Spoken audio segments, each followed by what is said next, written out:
মাশাআল্লাহ মাশাআল্লাহ, আবুল কাশেম নুরী হুজুরের অসাধারণ একটি নাত শুনুন। কি করে বলবো তোমায়, বলো না, বলো না,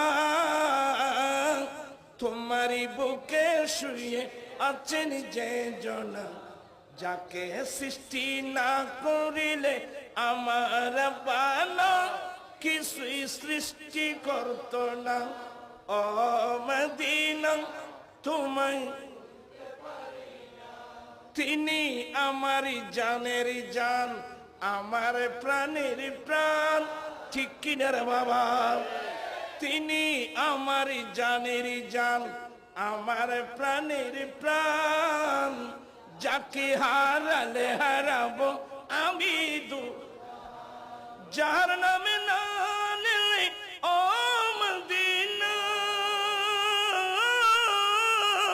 যার নামে না নিলে দোয়া কবুল হয় না, হয় না। শুয়ে